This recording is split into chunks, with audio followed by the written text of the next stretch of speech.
สบายดีเนาะข้าพเจ้าสื่อท้าวสิงโตเกวิไลเกตวันนี้สิมาแก้บทพัดอยู่ในบทที่สองเนาะซึ่งเขาให้เขาพูดว่าเมื่อมีแบนเพียงสองอันมาประกอบใส่เป็นมุม60องศาแล้วรูปที่เกิดขึ้นอยู่ในแบนสองอันนั้นจะมีจับรูปเขามาเบิ่งตามที่แต้มเลยเนาะอันนี้จะเป็นแบนเนาะเมื่อเอามาประกอบตัวกันเป็นมุม60องศาแล้วเมื่อเอาเม็ดวัตถุมาวางใส่จุดกึ่งกลางของสองแว่นทมิตเราต้องสอบหาจำนวนของรูปเนาะซึ่งจำนวนของรูปก็คือ n เท่ากับ260ส่วนในกับมุม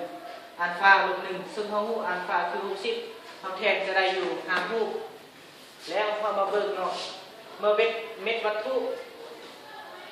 จะเคลื่อนที่เป็นเส้นซื่อเนาะมากระทบใส่แบนซึ่งจะเกิดมีรูปอยู่ลำแบน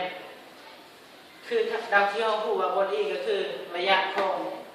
วัตถุเท่ากับระยะของรูปและมุมทอดเท่ากับมุมสะท้อนเมื่อรัศมีของเม็ดวัตถุมากระทบใส่กระแบนโดยที่นึงจะเกิดมีรูปอยู่จุดนี้เราซึ่งพูดว่ามุมทอดเท่ากับมุมสะท้อนจะเท่ากันซึ่งจะสร้างอยู่ในจุดนี้แล้วรูปตัวนี้จะมากระทบใส่แบนโดยที่สองซึ่งเกิดมีรูปอยู่รูปที่สองอยู่หลังแบนตัวที่สองจะอยู่จุดนี้เนาะแล้ว